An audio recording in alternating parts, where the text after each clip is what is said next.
Hello and a warm welcome to All This Week by latestlaws.com. This is a weekly program, so hit the bell icon to get notification for new videos. My name is Sheetal June and I will be taking you through the significant orders and judgments passed by various courts in the country and some important international news from this week. Let's begin with Supreme Court this week. The Supreme Court has refused to entertain a petition seeking a scientific survey in Mathura's Krishna Janambhoomi. A division judge bench of Justice Sanjay Kishan Kaul and Justice Sudhanshu Dhulia noted that the Allahabad High Court has transferred all the matters connected to Mathura's Krishna Janambhoomi to itself. The top court let over the Allahabad High Court to determine whether they hear the suit relating to maintainability will be taken first or some other matter. The court said, "We do not find it a case to exercise our jurisdiction under Article 136, more so for an interim order." The Krishna Janambhoomi Mukti Nirman Trust has approached the Supreme Court seeking a detailed scientific survey of the area akin to the one in progress at the Gyan Mosque in Varanasi.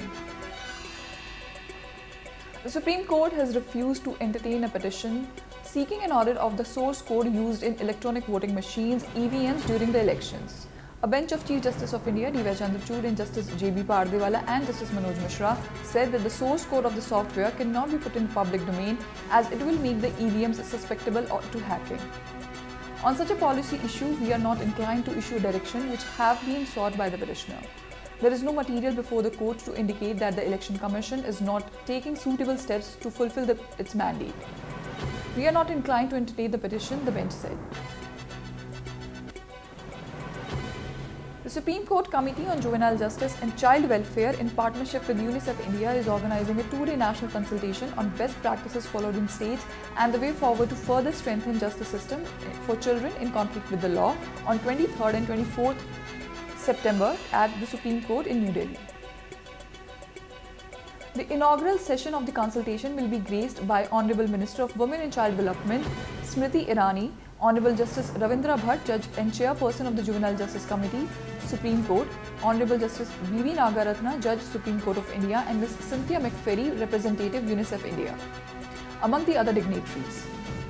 Key stakeholders from the Government of India, law enforcement agencies, senior member of the judiciary, state governments and civil society will draw from their collective experience gained in their respective fields to discuss the prevention of juvenile crime, restorative justice and alternatives to detention during the consultation. Pitching for a reformative approach to justice and change the government's mindset on allowing remission petitions of convicts, the Supreme Court has said that a person convicted of a heinous offence should not be condemned to die in jail and should be released after spending a long period behind bars if his conduct has been good. A bench of Justice S. Ravindra Bhatt and Justice Dipankar Datta came to the rescue of a convict who spent 26 years in jail in a murder case, but his remission petition were repeatedly rejected by the Kerala government over the years. The Election Commission has told the Supreme Court that it would make clarificatory changes in its forms meant for adding new voters and updating records of old ones in the electoral roll, keeping in mind that providing Aadhaar numbers for voters' ID card is optional. The EC has come out with a new rule on linking Aadhaar with voter list to weed out duplicate entries. A bench comprising of Chief Justice of India D.Y. Chandrachud, Justice J.B. Pardewala and Justice Manoj Mishra took note of the submission of the poll panel and disposed of the PIL, which had sought clarificatory changes in Rule 26B of the Registration of Electorals Amendment Rules 2022. Rule 26B was inserted for providing an Aadhaar number, and it says every person whose name is listed in the roll may intimate his Aadhaar number to the registration officer in Form 6B. Now let's have an overview of High Courts. The Allahabad High Court, while deprecating the practice of spamming the court with multiple petitions for the same cause, has fined an advocate of Rs 50,000 for the same. The court disapproved of the filing of a criminal writ petition against an FIR just 5 days after a petition with a similar cause was filed and termed this as cheating with not only the court but the client as well. It is cheating for the client as well as the court. It is established that without taking leave from the court, no second petition could be filed, but the petitioner has got an audacity to file successive writ petitions for the same cause of action, the court said.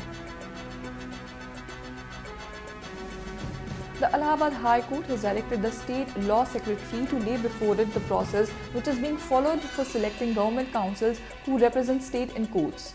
A division judge bench of Justice Attur Rahman Masoodi and Justice Om Prakash Shukla in a PIL filed last year challenging the appointments of state law officers with the allegations that the recommendations for the same come from the Rashtriya Swayamsevak Sangh RSS passed the audit of process files being placed before it.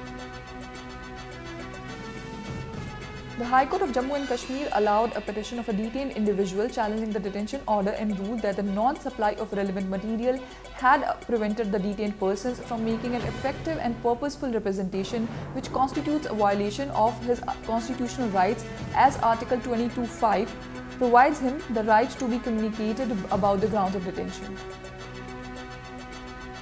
The Delhi High Court has opined that in case the disciplinary authority agrees with the report of the inquiry officer, it is not supposed to cut and paste the reasonings. It is sufficient if the disciplinary authority states that it is in agreement with the finding of the inquiry officer.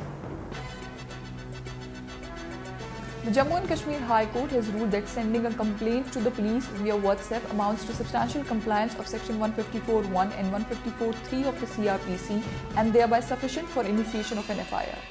A single judge bench of Justice Javed Iqbalwani in this view dismissed a petition filed under Section 482 CRPC seeking quashing of a complaint filed by the respondent which was sent to the police in WhatsApp messages. Moving on to international news this week. Manila is exploring legal options against China over its alleged destruction of the coral reefs within the Philippines' exclusive economic zones in the disputed South China Sea. Manila has accused Beijing of causing environmental damage at Iroquois Reef in the Spratly Island and is currently assessing the extent of the damage. China accuses the Philippines of trying to create political drama. Manila and Beijing have clashed increasingly this year over the South China Sea, with Manila accusing the Chinese coast guards of endangering maneuvers around a second Thomas Shoal known as Anguin Shoal in the Philippines. Refresher fruit drinks deceive customers by lacking actual fruit despite fruit-flavored names. US District Judge John Cronin in Manhattan has denied the coffee chain's request to quash 9 out of 11 claims in pending class action lawsuit. The dispute centers on a range of Starbucks refresher drinks including mango dragon fruit, pineapple passion fruit and strawberry acai. Customers argue that these beverages don't contain any of the fruits highlighted in the title. Instead, the main ingredients listed were water, grape, juice concentrate and sugar. In the end, we have miscellaneous news. Prime Minister of India Shri Narendra Modi has inaugurated the Bar Council of India's International Lawyers Conference 2023 on emerging challenges in justice delivery system.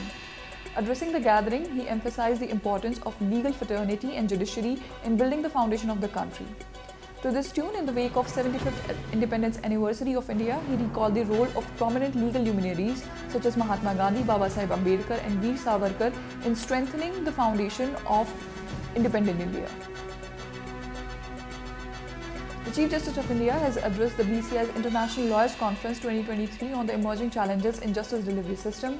In his role as the inaugural speaker, he said his task is not to point out specific challenges to justice delivery system, but to present an umbrella of frameworks to address these challenges and find innovative solutions. The CJI said that it would be utopian to think that there can be a world in which there is no challenge to justice delivery, but we can aspire for a world where nations, institutions and individuals engage and learn from one another without feeling threatened and belittled. On Friday, a court has granted 2 days of custody of TDP chief N. Chandrababu Naidu to CID to further interrogation in connection with the Andhra Pradesh Skill Development Corporation scam. Special Public Prosecutor Y.N. Vivekananda, representing the CID, told the news agency that the CBI Special ACB Court has granted custody of Naidu to police for 2 days, September 23rd and 24th. Delhi's Rouse Avenue Court on September 22nd has issued summons to former Bihar CM RJD leader Lalu Prasad Yadav, former railway officials and other accused in land for job scam, and they will appear on October 4th before the court. Earlier, the CBI had informed the Delhi court that the sanction required to prosecute 3 accused in the land for job scam involving former railway minister Lalu Prasad Yadav were received. The Central Probe Agency told Special Judge Gitanjali Goyal that the necessary sanction with respect to Mahip Kapoor, Manoj Pandey and PL Bankar have been obtained from the competent authorities. The agency had on July 3rd filed a charge sheet against the 75-year-old RJD chief, his wife and former Bihar Chief Minister Rabri Devi and their son and the state's Deputy Chief Minister Tejasvi Yadav in connection with the alleged scam. Thank you for watching and have a nice day. This is a weekly program, and to get more information, please check the description box, and for weekly updates, like and subscribe to our channel.